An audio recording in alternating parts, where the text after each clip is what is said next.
Women jugglers are rare throughout the world, except in the Asian Pacific island group of Tonga, which is not far from Fiji. An entire country of nothing but women jugglers? How did that happen? I'm a professional juggler on an adventure to document the history of Hiko, a Polynesian culture where object manipulation of tui-tui nuts is an ancient tradition, passed down from women to girls and where no men juggle. I'm thankful the tradition is still alive today. Come on, take it right off. Everywhere I go, every girl, every woman knows Hiko, knows how to juggle. I can hand the tui-tui nuts that I carry with me in the back of my scooter and hand them to anybody, girl or woman, and they will light up and they will begin juggling 2 or 3, sometimes 4 or 5. All of the history is just oral. There is no written history. Everything is passed down from generation to generation. Part of this journey is just finding out what is Hiko. What does that tradition mean? How did it evolve? Why do all the women and girls juggle tui-tui nuts? How did it become a dance at the Queen Salote College? Was it a competition at the schools? Why is it just girls? Why is it just women? I guess that's all part of recording the story of Hiko that is not recorded and finding what the story is.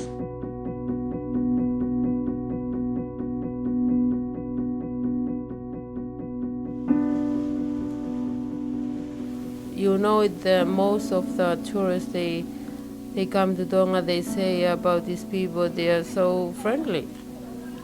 The people here in Tonga is special.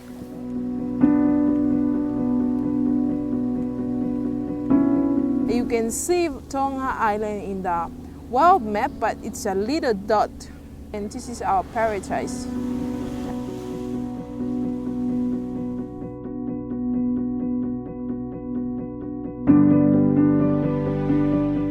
There are about 150 islands in the Kingdom of Tonga, and only about 36 are inhabited.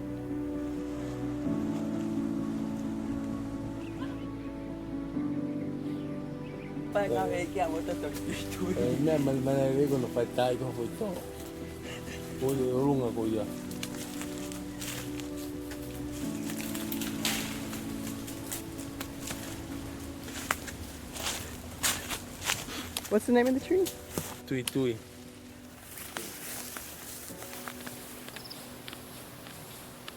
Stop behind me. Did you know she could juggle? Yes. You did? Yes. Every girl they can do the shako, the hiko.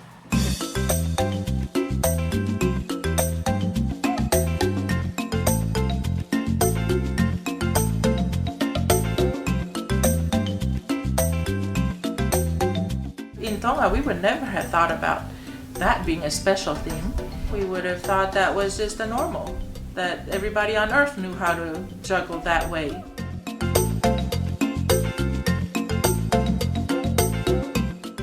I just carry on what it has been traditionally done here. It's good.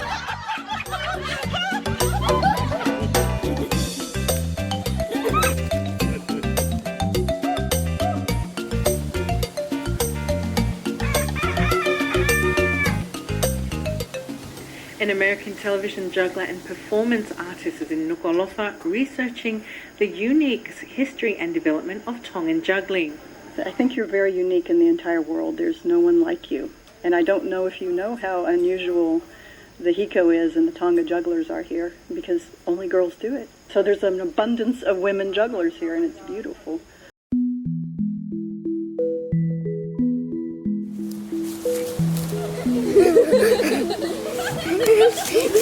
Where did you learn to do Hiko?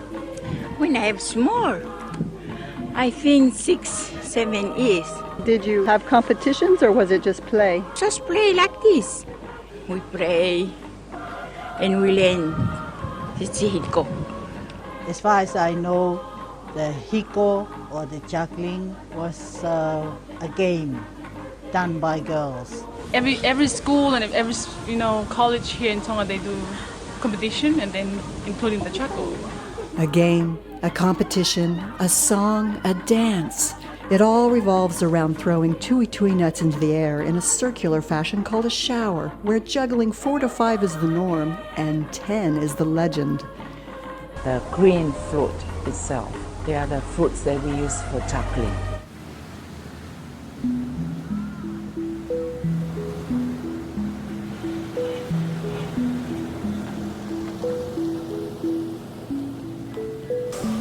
What are you doing? We're weaving leaves for the roof. You can see that. For the rain, and it's also for decoration. When I was a little girl, we used to do Hiko. I learned it when I was in primary school. I used to compete with my friends. So there's 2 in the right and 1 in the left, and then you go like this, 2, 3, 4, and then you start juggling. See? I start juggling with 2 and then go up to 3 and then 4. But you know, I'm a big girl now, but I'm not really good in 4 now.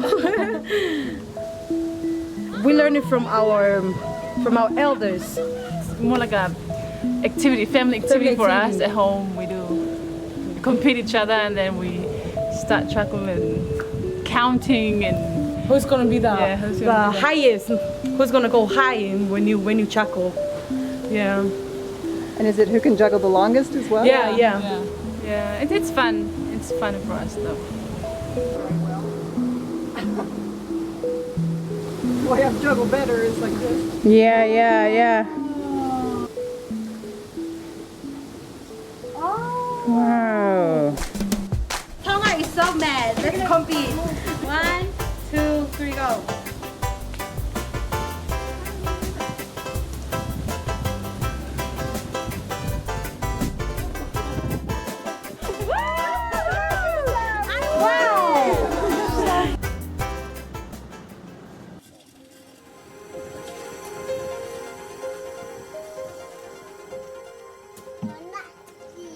In Tonga, we play Hiko since we are kids. Hiko is passed from generation to another generation. They just learn it from their mother in their own village, from their grandparents, from their grandmother. But it's very unknown where does Hiko come from. We don't know. No one in Tonga nowadays knew exactly where Hiko originated from. According to the elders, it is Polynesian, but according to our tradition, it started from the underworld. The head of the underworld is a lady, a blind lady. Her name is Hiko.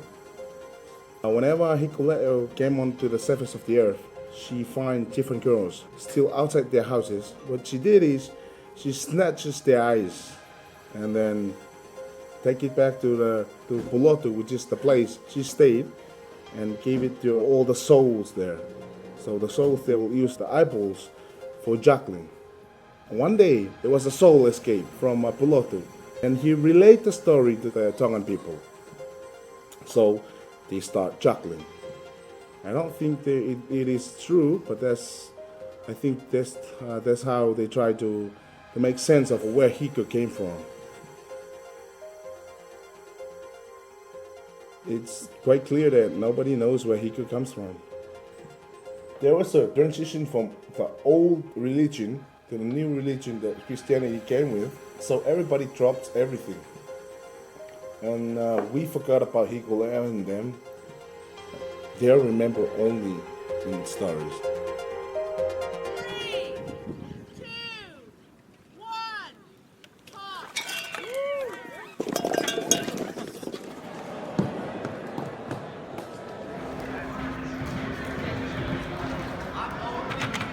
I started going to regional juggling festivals in 1999, and I would say at the time the ratio of men to women at the festival would be 50 men to 1 woman. There are a lot of jugglers here, I'd say maybe 100, 150, and it would still probably be 1 woman to maybe 20 men. There just aren't that many female juggling performers. In Tonga, they actually juggle a pattern that we call the shower, which is where you pass 1 ball to a hand and then throw it back. So it's a constant pass, throw, pass, throw. The women there will do anywhere from 3 to 5, with legends of women doing 7 or 10.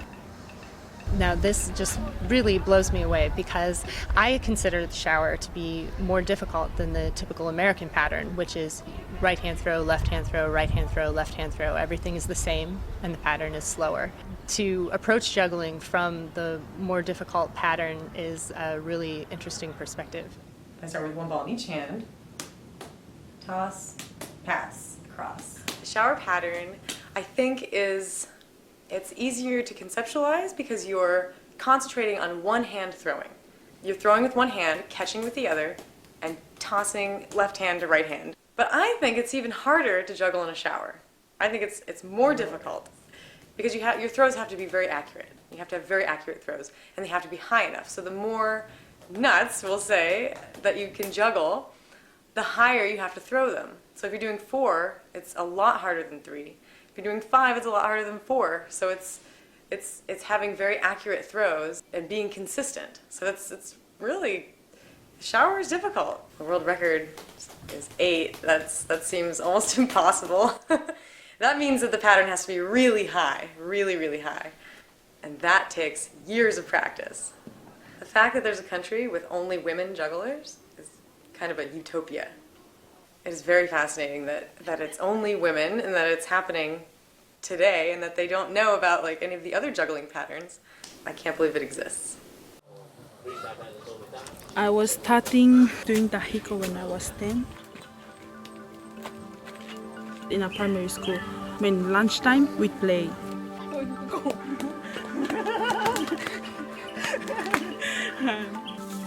We used to climb in this tree when we were in primary. We call it a tui tui in Tongan. When the nut is going old, it's to be like that.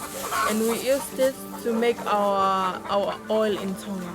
It's like a perfume smelling. It's smelling good. We can make it to chewing together with the nut, and we make our body wash. Most of our home back there in Tonga, we have a tui tui tree there. And it helps us a lot because we use it as soap and makes the Tongan skin very beautiful and very scented if we chew it or mixing it together with some other special leaves like spices, but it's good for the body. And when it comes dry, we take out the outer hard shells, we collect all the white stuff inside, and then we started collecting what we want to mix with it, and we start chewing it. That's the tui tui and the mohokoi and cinnamon. All these things we make it for the Tongan oil.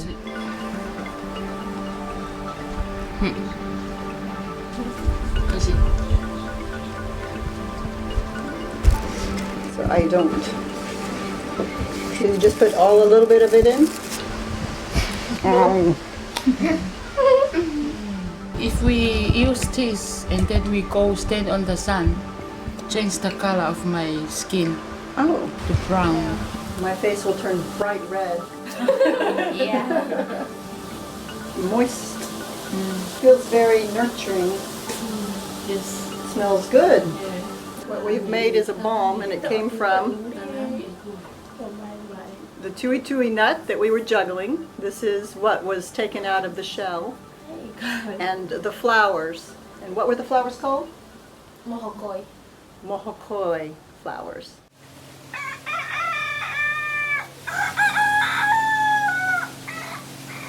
One, two, three. Pua pua kaumoa piau toki ana pua Faiva. Peau pepaki, peau toki fehi vaiko, go ate niti ate nata lama pe alama ko. Po iko lisawai I atotof lepupunu kileleng aku meng Mana tu ki mananganga I foha ulu petaki langa. Anaua atulotu te kitoto aila. The first time I've heard the rhyme was at primary school in Nuku'alofa, but you know the language is so different from the language of the Tongan language of today. Some of the words we don't understand. Those words are not Tongan at all. Where did those words come from? What kind of words are they? There's some theories. Some of the older Tongan women might have some theories about that.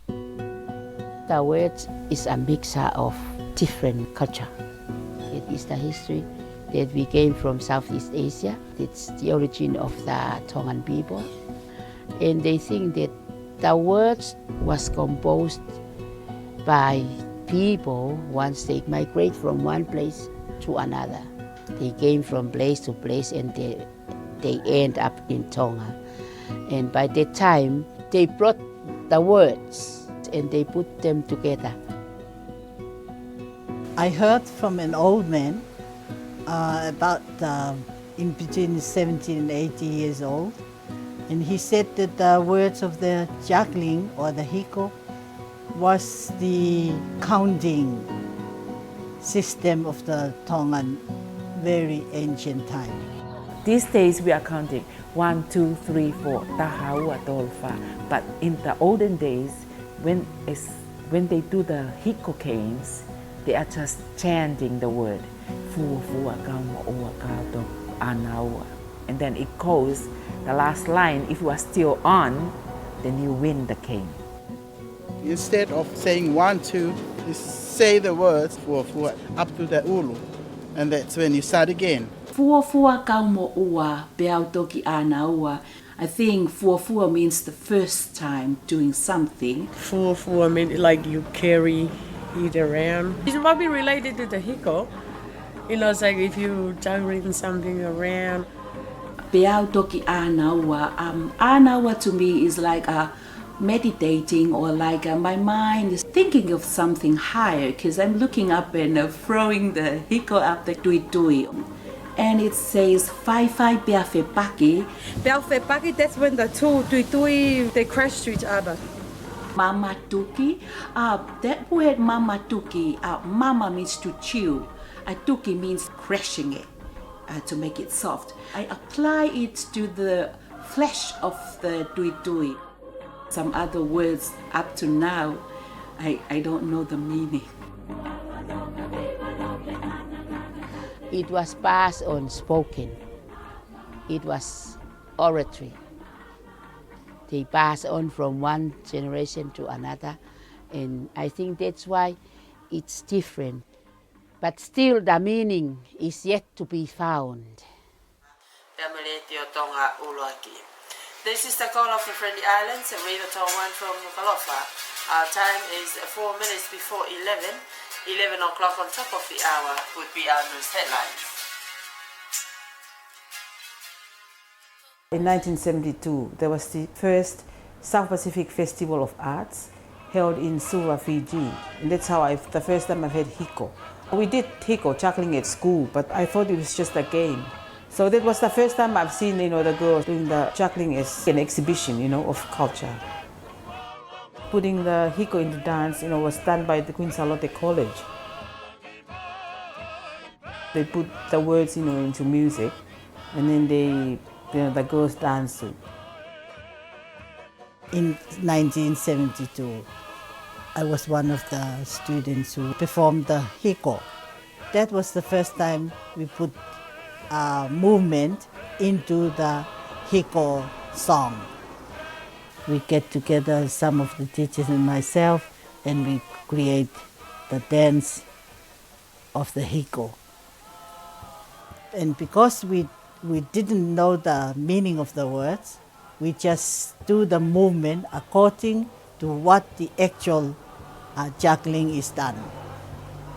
Swaying around to get the nut from where it went, that's what we showed in the dance. And since then, the college, they have the Hiko dance as their main item. It's still going on there. When you see the Hiko dance is done anywhere, it came to your mind that is Queen Salote College item. I'm proud of what the college was doing, putting dance into the Hiko so that it can be brought along years after year.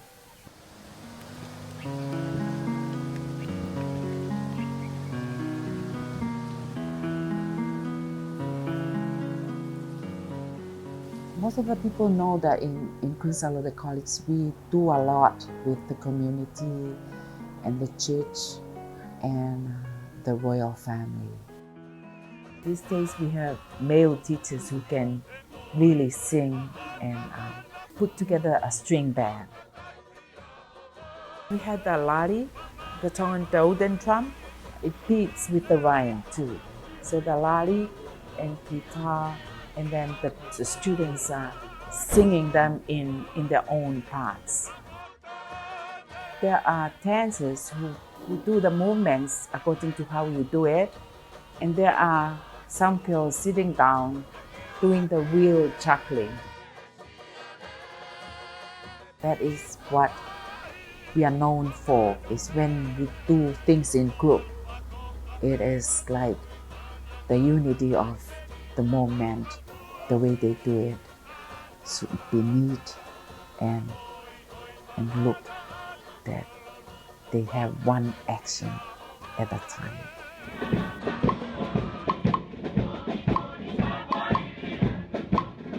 We decide on what costume that the students are using, but most of the costumes of the girls are done by their mothers.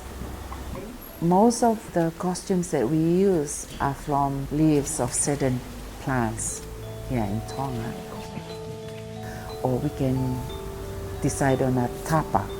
There are different kinds of Tongan costumes with different names that made from tapa clothes. Or the very fine mats, you can do the costume out of that as well.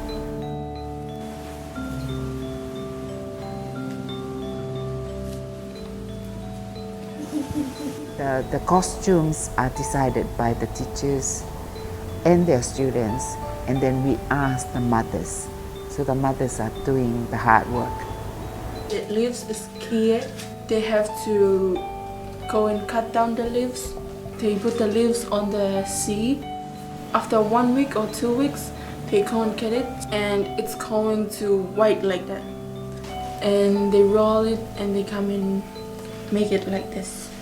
All this stuff is from the coconut leaves, but this one is from the sea.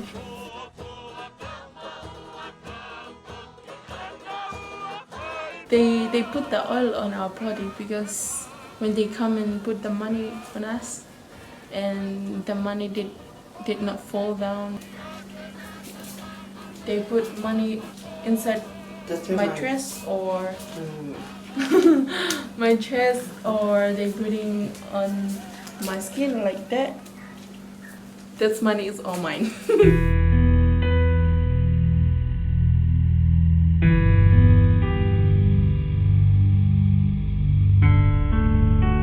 Everybody that knew Queen Salote loved her.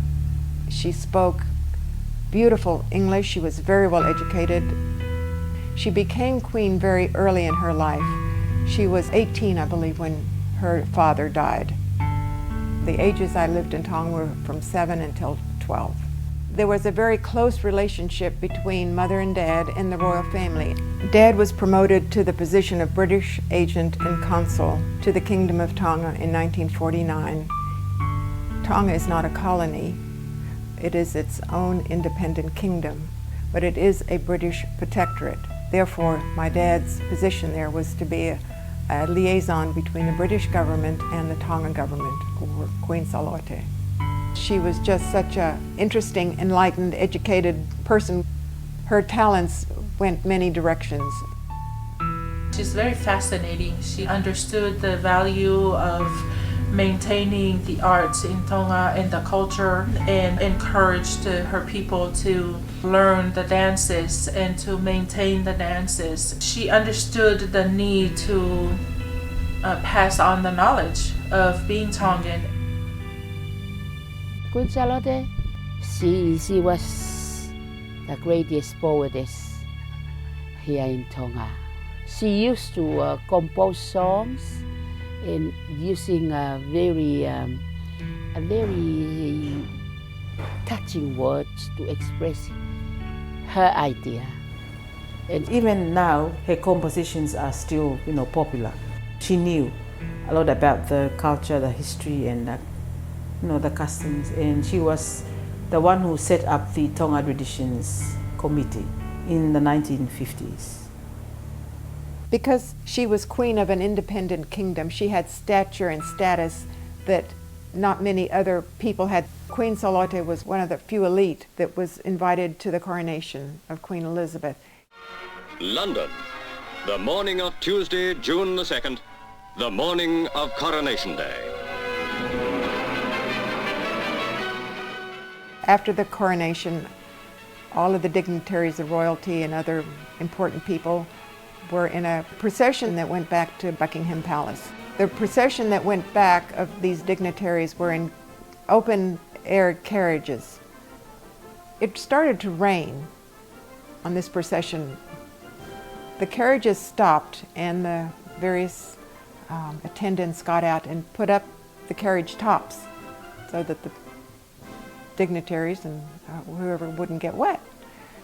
Well, the attendant came to Queen Salote's carriage and was ready to put her carriage top up, and she said no. She said, I don't want it up, I want it down. That the rain was good, it made things grow, and that it was all right to get wet. She knew that the British people had come out, stood for hours in this rain to see all of these interesting people. And she was, by gosh, gonna give them a show. And she did, and she'd wave to one side and she'd tell the Sultan, you wave on that side and I'll wave on this side, to show her appreciation to the British people. That night, they found Queen Salote's maid cowered in the front room, frightened out of her mind. She said the phone had been ringing. There'd been people coming to the door knocking, and she didn't know who it was. And she was afraid. She didn't know if it was good people or bad people. Finally, they were able to find out that these were reporters. They all wanted to know about Queen Salote, this queen who had ridden in the procession in the rain. And overnight, literally, Queen Salote became, I'd say, a superstar. From there on, there was no way they could travel in London without a huge group gathering.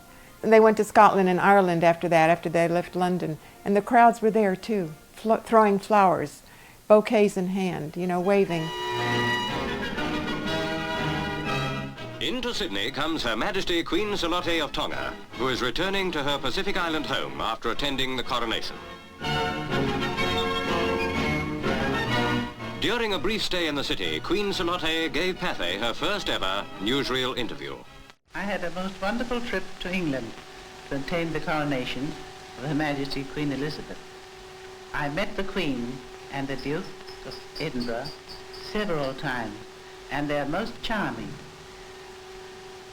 The coronation was a great occasion, and the memory of it will never die. Although I got a good soaking, but I thoroughly enjoyed it. And now that I'm back in Sydney, I'm very pleased not only to be here amongst friends, but it's a step nearer home. I remember my grandma, my mother, speaking of the late Queen Salote. She said she's a very loving and kind queen and very humble, come down to earth for her people. My moms and their ancestors, they wanted to follow the path, the good path that the late queen teaches the people of Tonga. She helped to empower women to be very powerful and to be very knowledgeable in their role as women in the Tongan society. She loved her people and she loved Tonga. She was very honored queen, and she's well remembered. Before Tatu i Tonga, we were slaves of the kings and the nobles. If we say something, we're gonna be killed. Our lives were under the control of the nobles and the kings. But King George VI, he gave our freedom on the 4th of June 1862. And in 1875, he gave our constitution. And in our constitution, we are free from the bondage of the chief abusing us. So all the Tongan dance and the Hiko and such are doing just to show our respect and show our appreciation in what the king has done to us. He was the founder or the maker of modern Tonga. It is the role of the commoners just to do the dancing to make the nobles and those in the higher rank to be satisfied with what they are doing. They sit there and relax and let the others do the Hiko. And Tonga's way of differentiating between the royalty and the nobles and then the common people. I understand that at some points it was the way of life, and that the common person's life was worth as much as the next rock, and it was dispensable, and their purpose for living was to serve. That was there before Captain Cook arrived in Tonga. When he arrived in Tonga, he noted that there was a big difference in the common people and then also the royal household. At the moment, we still have that. Today is not like the past century. We are in the new millennium nowadays. It's a very big change in the way that we do things for the king. The king and the nobles, they love us. They gave us their estate. They give and distribute it to people. And we live there as our own. Before, in the last century, it was the king and the nobles who were having the chance of going and have better education. But nowadays, commoners do have a chance to go to universities and go overseas and study and have better education.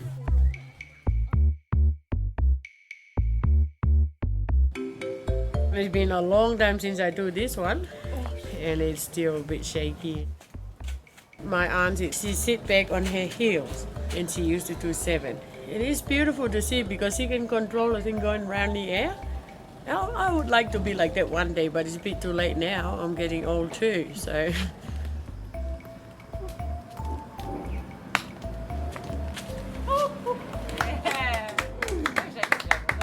I know.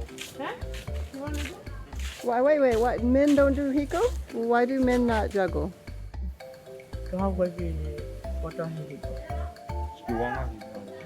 They never used to it. They only play marbles and climbing up on the coconut trees and everything. Would you want to learn to play Hiko? No. And why? That's girl stuff, isn't it? Hiko is more like a woman's role. If a man is doing the Hiko, he will be mocked by other boys because he is doing female's work. Here in Tonga, the women are higher ranked than the men. The men have to go to the bush and do the plantation. They cut the firewood. They have to look after the family, everything. And then the easy work will be done by women. They do not join in the war. They were staying home. They have nothing to do. They use the orange, the lemon, what they got from the trees, just to spend their leisure time.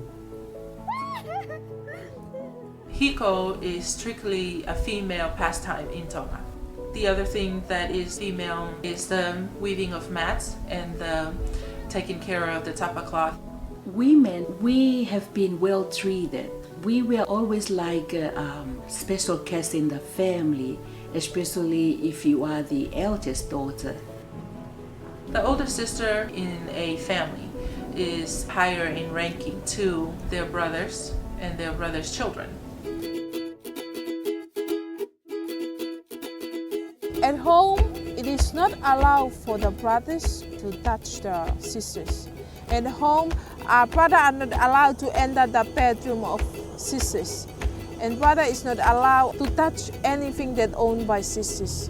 And at night time, if the sisters are going to somewhere, there must be a brother who will follow the sisters to make sure that he will take care of the sisters on her way to the store and then come back home safely.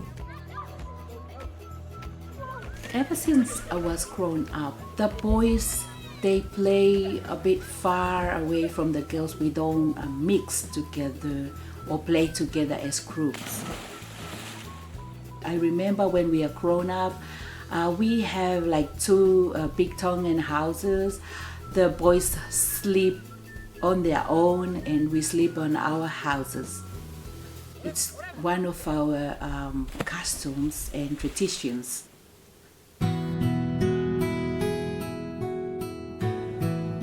In Tonga, there is a traditional way of performing wedding ceremonies. It includes multiple days. There's a ceremony to do with the fact that the female is a virgin.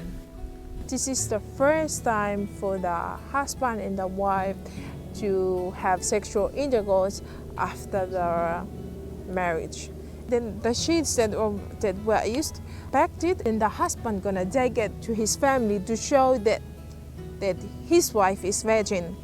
There is a big ceremony that involves that, and it's a day of pride for the mother and the father, and her family, her whole family rejoices and is very happy that she has maintained her virginity until her time with her husband. They consider that somebody who is worthy for their son. Respectability comes, with maintaining that and living with your parents. If the girl's not virgin, there will be gossip around the husband's family and they never forget it. Whether the son has been a virgin or not, that doesn't, that's not anything that is of any concern. And it's because they are men and, God made them different. Men are different than women. There's different strengths. They're different emotionally. They're different in physical strength. And there's nothing wrong with that.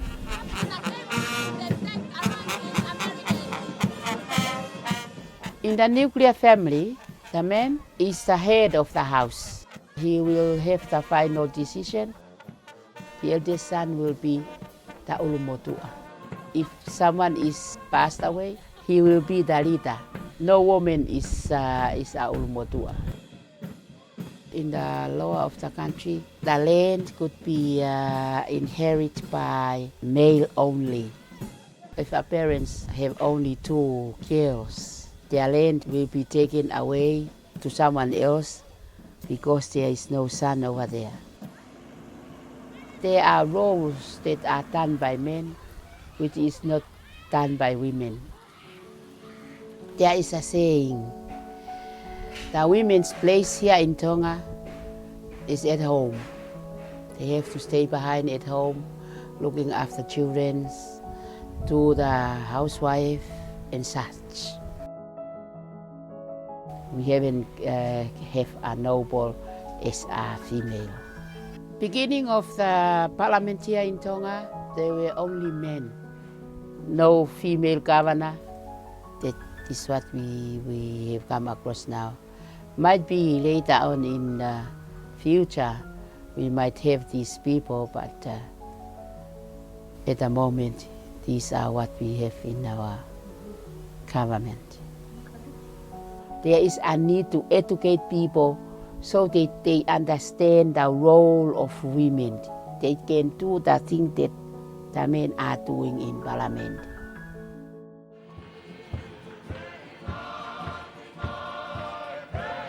Most of the time, the Hiko dance is performed to the royal members, and it's very great honor for us to perform to our king and queen or any member of the royal family in Tonga.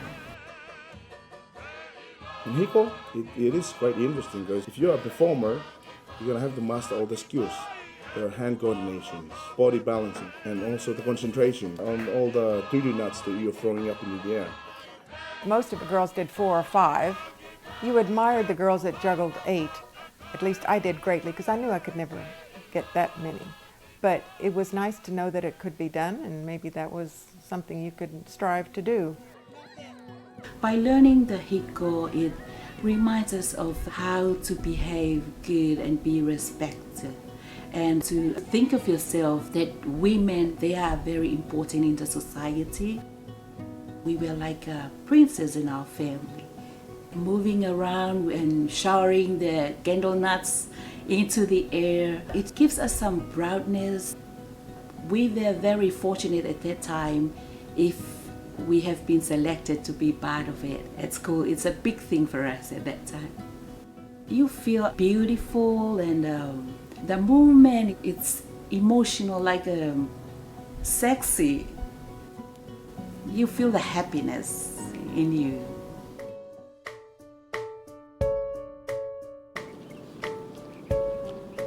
I'm one of the first Hiko dance at the Queen Salote. Charcoal, 4, sometimes 6. I can do 3 now.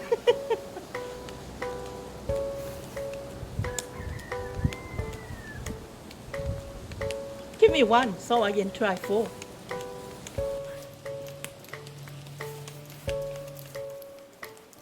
See, it's good to practice that.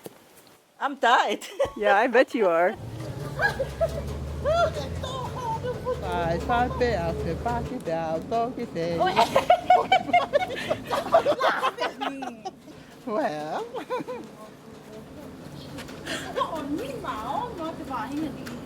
it still hurts. As a student in school, you can feel nothing. It really hurts when you start doing it after 30 years. So this is the first time you've done Hiko in 30 years. Yeah, that's right. It is. It needs a lot of practice. But the younger ones, they're eager to have it done, to really do it.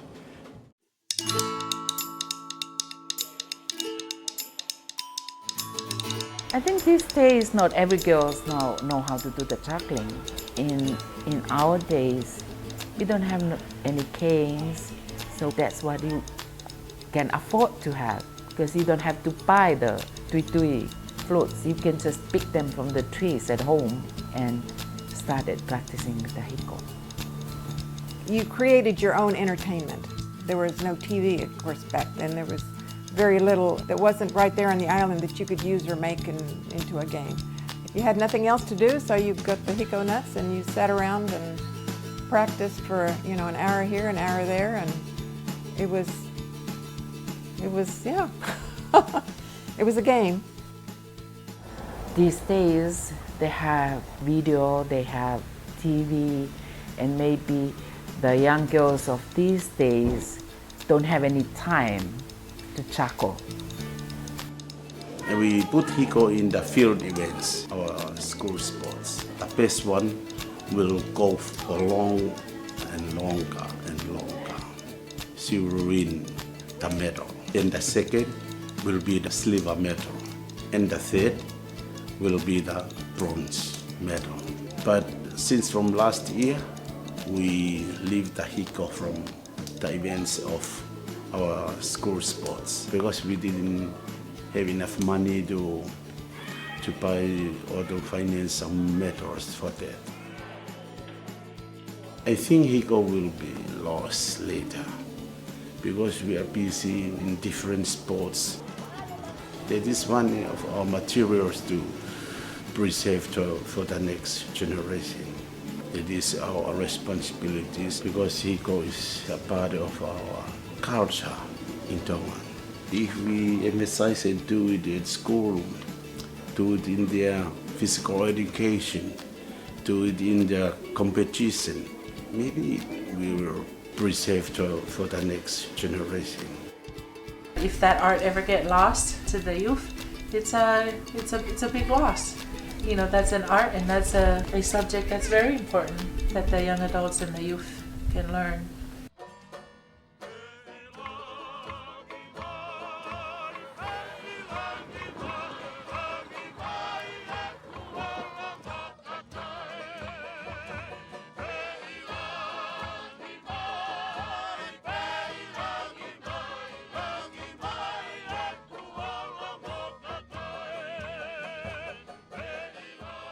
It's very interesting how the Tongan community formed here in Euless, Texas.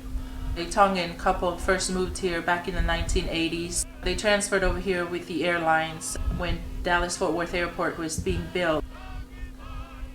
The DFW airport was going to bring a lot of jobs to the area. The cost of living was inexpensive. It was a great place to raise a family. Tongans are community-oriented, family and tradition and all of those things binds them together.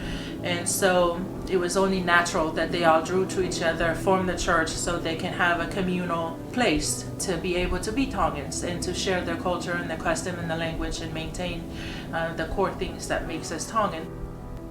Since then, we've had a growing of the Tongan community here, and we have 12 churches in the area. Most of how the culture is transitioned over here to this area is done through the churches. As a pastor's wife and as a leader of the women's department, we are very blessed to work here and take care of the 47 families in the Free Wesleyan Church in Euless. They count coming to church as one of the important things to keep them going and staying here in the United States.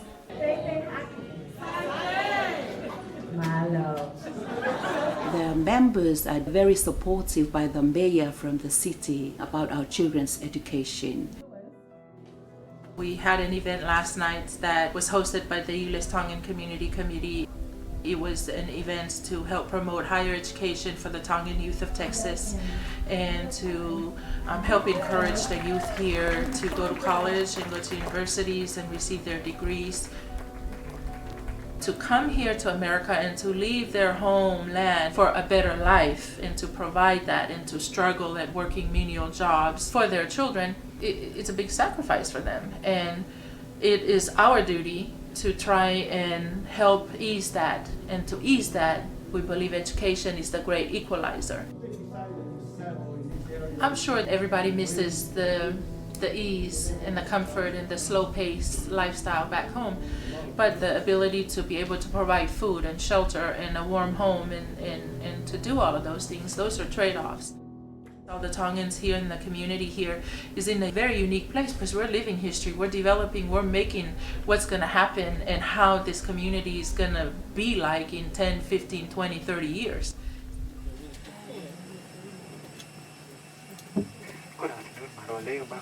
Ladies and gentlemen, real time on flight 902, bound for. I hadn't done Hiko since I was maybe 8 or 9 when I left Tonga and came here. I don't believe I've ever seen Hiko discussed or performed. Honestly, there's a lot of things that we lose in coming here to America, and after the first generation of kids that are born here in Texas, I'm sure they probably never heard the word Hiko. You know, it's something that kind of slowly fades out because there's other things more pressing to take care of. The ages I lived in Tonga were from 7 until 12. I'm sorry that I didn't teach my grandchildren. You just don't think about it. I was 12 when I left Tonga, and I'm now 73. It's been over 60 years. So I went to HEB and bought the hardest limes I could find. And I was juggling the other night to show the grandkids, and they said, "Oh, Nana, you can juggle. Hey, wait, let me get my video camera." They got their phones and they videoed me juggling and said, "We're going to send these to our friends. You're doing something we can't do." And I thought, hooray, finally. I mean, there's so few things that I can do better than they anymore. I mean, it's a reversal here. So I'm enjoying being able to do something they can't.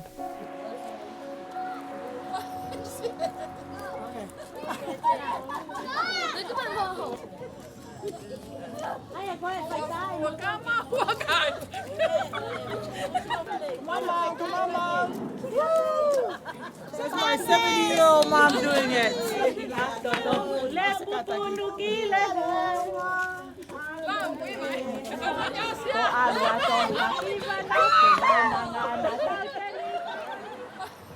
I'm 73. We came here in 1981. I remember that when I was still at school, Queen Salote College. Yeah, started at 2. Next time 3. I'm long time I never do that, but I like it. It's an exercise for me, for my hand, both hands.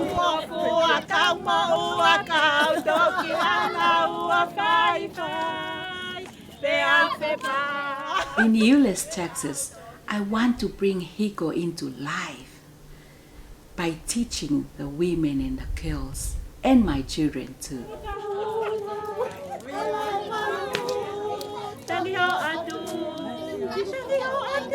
I'm hoping that some of the women here can help pass that on to the next generation of kids, help preserve our Tongan culture here in this new home that we have in Euless, Texas.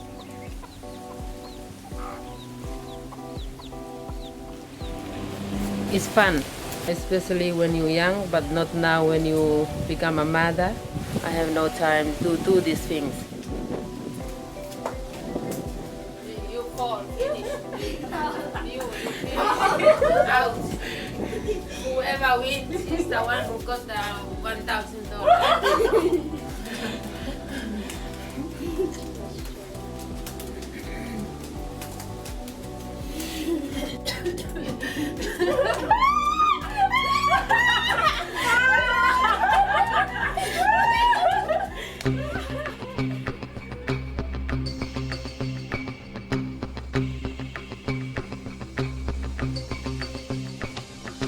Most of us, we didn't have a job.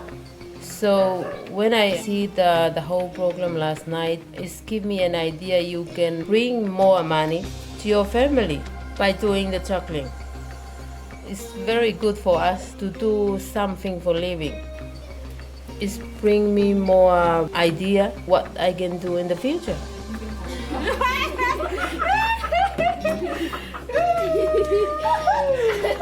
Juggling for me, I didn't thought it's gonna make money.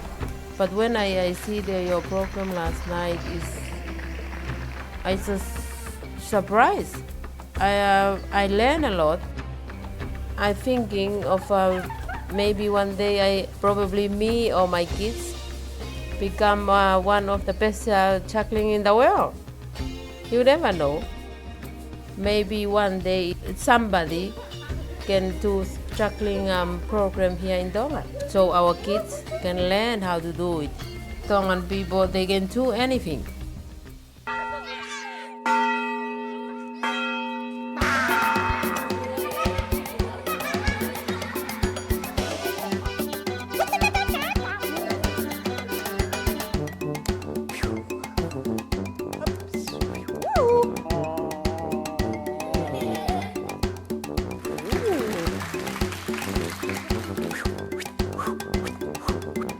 I had those girls throwing back and forth to each other in patterns immediately that usually take a while for people to get.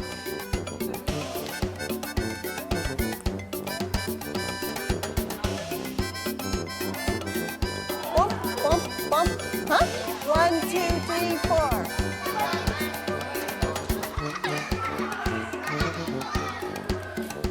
Get really low, low.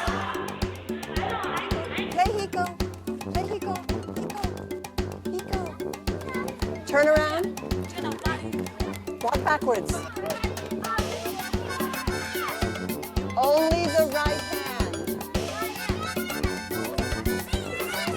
She wins. Yay! This is the winner. The winner. All over the world, mostly men juggle. Many men juggle, very few women all over the world. So you in Tonga are very unique. 1, 2, 3.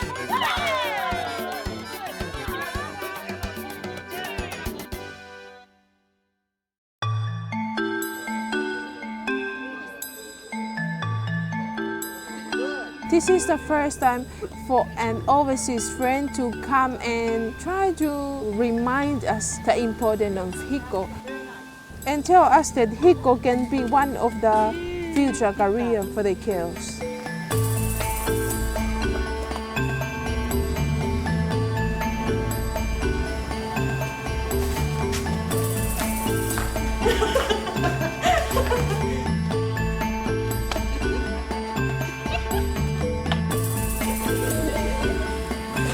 You like this kind of juggling? That you like? No. No?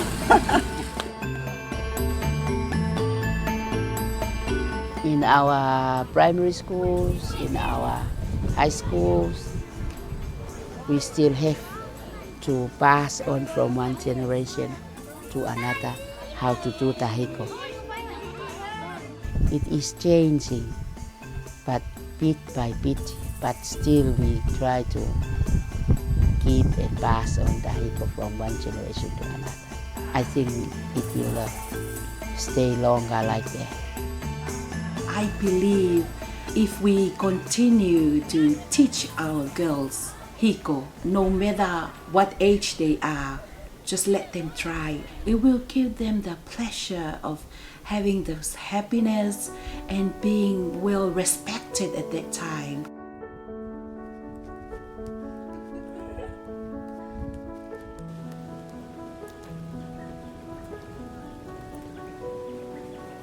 Women is at home.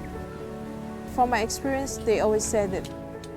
But because of the development and the civilization now, women is much better than men. The women's right in Tonga it's just like overseas. Women can vote. They can be a member of parliament or ministers. Like today, the Minister of Education is a woman, and some of the government departments, their bosses are a women. Women can have businesses. They're free to do anything except the land. They can lease the land, but they can't own the land. Women are having a say at the moment. The people put forward the idea that every woman can do the same role as the man. Nowadays, there are female doctors, female lawyers. There were, female carpenter. So they put forward the right that a woman here in Tonga could have. That is the same with the right of a man. They can become a minister in the government. They can run the election. They can debate in the legislative assembly. They can do anything. So they had a move so that women will go into the parliament. It's an honor for families to have children who work for a living, and to work for the government, and especially at higher positions, maybe in the government jobs in Tonga. I believe it's an honor for a family to have a female child that is educated and smart enough to be able to hold and acquire a position of rank in Tonga. I still am amazed that it's so unusual for women to juggle, because it never crossed our mind that it was that special. We just did it. When the Hiko is done everywhere, I think it's part of myself. Hiko means a lot to me. It gives you life. It gives you youth. You don't feel your age old. You think you're still young. It reminds you who you are and how important you are. Doesn't matter where you travel or where you stay in the world, but you remember you are a girl from Tonga. It will give you positive mind and keep you going wherever you are. You have a good soul, happy soul, and you always wanted to share. I think that's the importance of teaching Hiko.